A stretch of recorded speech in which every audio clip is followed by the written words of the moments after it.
Hey everyone, it's QuickyBaby and welcome back to World of Tanks, and today we've got the pleasure of watching Swecat, and yeah, maybe this is the Swedish cat, right? Playing in the Tier 8 American premium light tank. It is the T92. So this tank, I've been checking the statistics of it, and actually has one of the lowest win ratios, if not the lowest win ratio of any of the Tier 8 premium light tanks. That right, this thing is underperforming even things like the ELC AMX at Tier 8 premium, or even things like the Chinese Bulldog. And that surprises me because statistically it looks like it's quite a strong tank. So I had a good think. And obviously a lot of people will just be playing the LT432, right? Because why wouldn't you want to have some armor on a light tank as well? And while this tank does have way better gun depression, slightly better camo, and much better view range than you would be getting on the LT432, just an armor goes a long way. And this is definitely something that I've been thinking to myself recently, especially as I've been playing ranked so much, is that previously I thought that you could just give up armor almost altogether and kind of become a leopard, and you would have mobility or alpha damage or rate of fire or your DPM or your accuracy or your aim time, and you'd use your mobility to be able to outflank your opponents. And that's definitely the case some of the time. But I've really underestimated how important armor is in a game called World of Tanks. When you think about it, it should be pretty obvious, right? World of Tanks, it's about tanking. Half the game should be about the armor, right? And inside the ranked battles recently, I've really noticed that it's tanks that can take even just premium rounds reliably to the upper plate or the turret that just seem to be performing so darn well. And obviously this will probably translate into the random queue. And it won't just be about medium tanks. It won't just be about heavy tanks. It's also going to be about your light tanks as well. That's probably why the LT432 is sitting right at the top, and a tank like the T92, which sacrifices all of its armor, but doesn't really sacrifice any of its large size to be able to, albeit gain some impressive scouting statistics. So one of the things I really liked about this replay is that we are seeing a tank that is just really not very well designed for Himmelsdorf. This vehicle, if you manage to get it on Prokhorovka or Malinovka, might even outperform an LT432. But all of the other maps where you want to have a little bit of a hold down presence or even just some kind of armor to forgive aggressive plays, yeah, the LT432 is probably going to be a little bit higher up. And oh god, that is not the tank that you want to see in front of you. A KV2 with its 152mm high explosive gun just whizzes right in front of Swecat, and with his cat-like reflexes darts backwards, avoids the shell, and is now going on top of the hill. And that's because his artillery have been caught right out. And this is just perfect positioning for the LT432. Well, maybe not climbing up the wall. I know cats are good at climbing up walls, but yeah, don't drive your T92 up a wall, mate.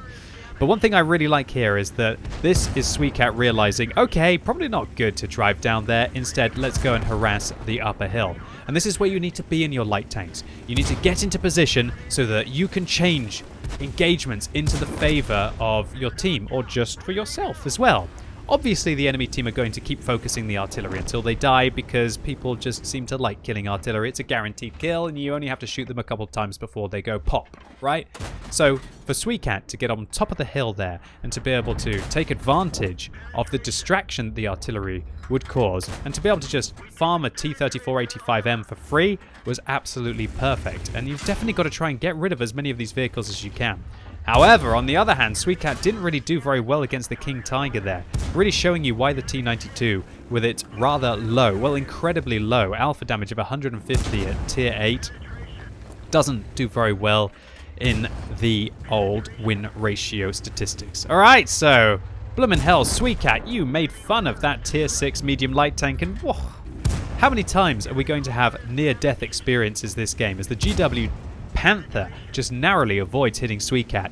And if he had, well, it would have been a very different kind of game, right, boys and girls? Alright, with Swecat shutting down a self-propelled gun, he is now finding himself in a 2 versus 6 scenario, and with the IS caught out in the open and 2 artillery focusing them, a KV-85 flanking them, and a KV-2 and an SU-122-44 also harassing them, yeah, I don't think this is going to be 2 versus 6 for very long, as the IS draws his last breath, and now Swecat starts 1 versus 6. Although, you know, with an M44 right in front of Swecat, it is not 1 versus 6 for long. Now 1 versus 5.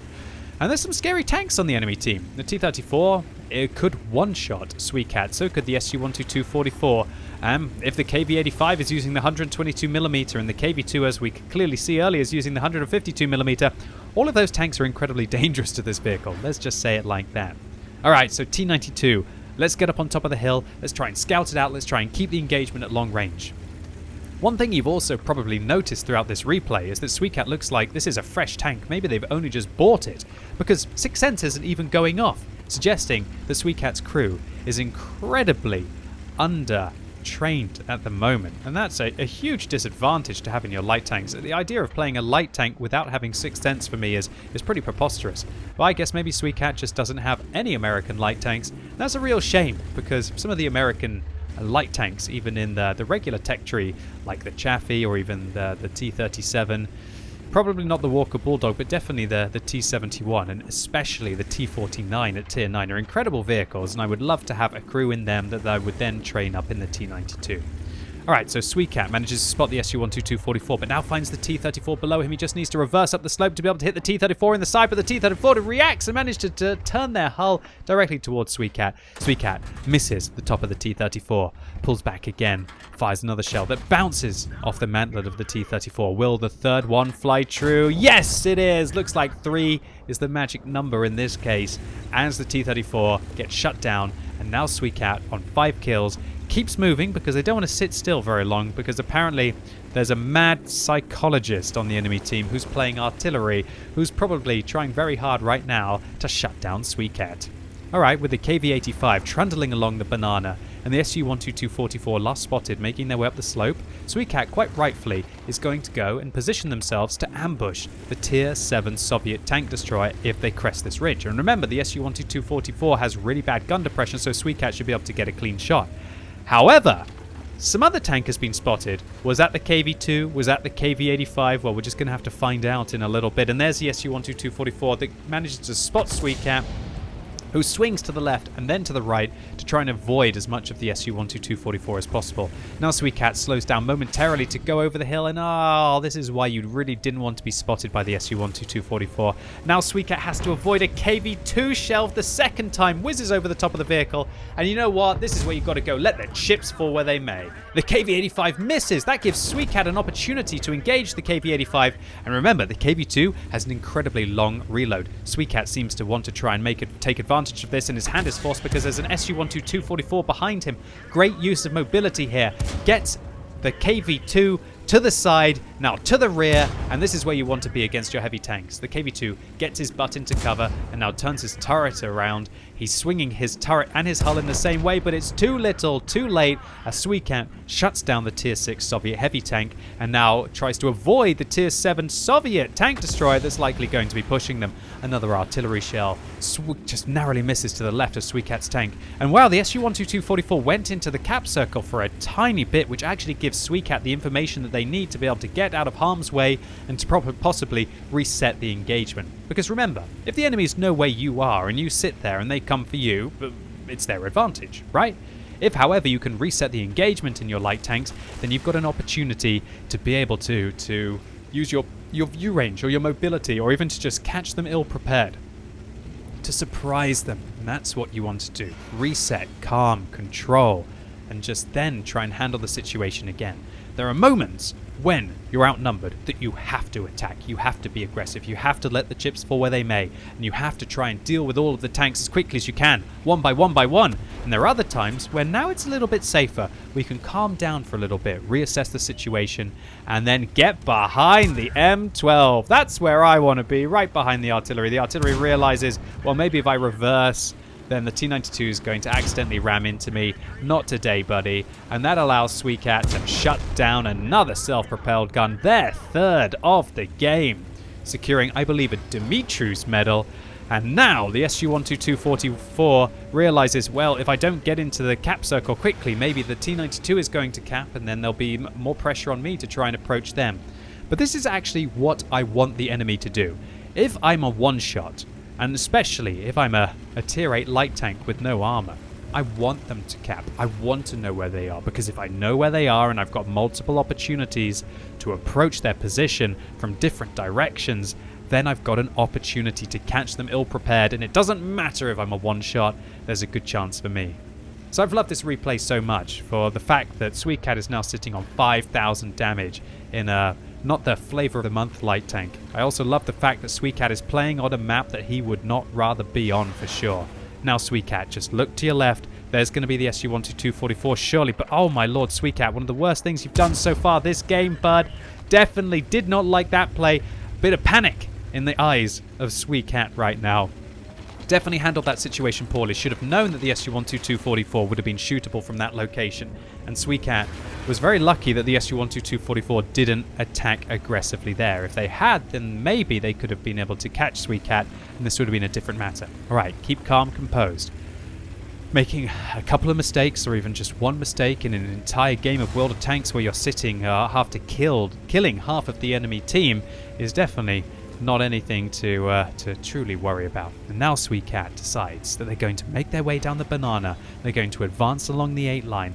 Then they're probably going to go along the A line and try and get in behind the SU-122-44. And if they can do that, then there's a chance. But this is dodgy stuff. The SU-122-44, 400 hit points. Sweatcat's going to have to shoot them 3 times. There they are. There's the SU-122-44. Swecat swings to the left, manages to avoid the front of the SU-122-44 with his incredible traverse speed, and Swecat shuts down the Tier 7 Soviet tank destroyer. What a carry in World of Tanks, boys and girls. And a carry like this gets truly rewarded. A Kolobanov's medal for standing alone against at least 5 opponents, in this case 6.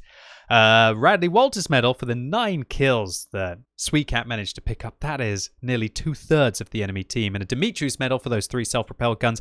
A Defender's medal for defending the cap circle multiple times against multiple opponents. And a Tank Sniper medal for dealing most of that at long range. Oh, that's quite impressive considering this is a bit of a knife fight of a map in the form of Himmelsdorf. And a high caliber medal, 5,500. You know, about 1,500 is a pretty good game in a tank like this. Swecat nearly quadrupled that, with 1,714 base experience points, an all-round classic game of World of Tanks, and a good profit, as not that many premium rounds were fired. If any, I wasn't quite watching, although I knew that not a lot of them were fired if there were, for this kind of a profit level, and not many premium consumables either. Swecat, congratulations to you. This was a monster game, and you know what? I'm going to address the statistics here as well. Swecat, statistically, it looks like you've got less than 50% average win ratio, but let me tell you, Swecat, it's not going to be like that for long if you continue to make plays like this, my friend. This was awesome. You played great. You punched way above a level that some cynical person like me would judge you statistically. Awesome stuff. Thank you for showing off. It was brilliant, and yeah, congratulations to you, and keep going. There's going to be no limit to where you're going to be able to go if this is what you're achieving in your first 10,000 games of World of Tanks. Awesome stuff, bud. And also, I love the fact that I have to admit, I admit that recently I've been getting a little bit frustrated about, you know, when the matchup doesn't look right, or when there's too many artillery on the enemy team, or where you're on the wrong map, or this is wrong, or that is wrong. I'm going to think about Swecat. I'm going to think about having a T-92, not the best light tank, on Himmelsdorf, and just, you know, playing your heart out to try and carry the game. I'm going to try and think about not what I can't do on a map, but more of what I can do. Now, don't get me wrong. I'm not saying that all maps it's possible for you to do well in all tanks. Sometimes you're going to be the E100 on Prokhorovka against 3 artillery, right? And your whole team is going to camp at the back, and you're going to, yeah, I don't really need to explain where that game is going to be going. But I'm just going to try my best to try and be as positive as I can, and really think about changing my mentality of not what's stopping me or what I can't do on the map, just what I can do. I'm going to try and think of Swecat while I'm doing that. So Swecat, congratulations to you. Thank you so much for uploading this on the What Replays website. Thoroughly enjoyed the game.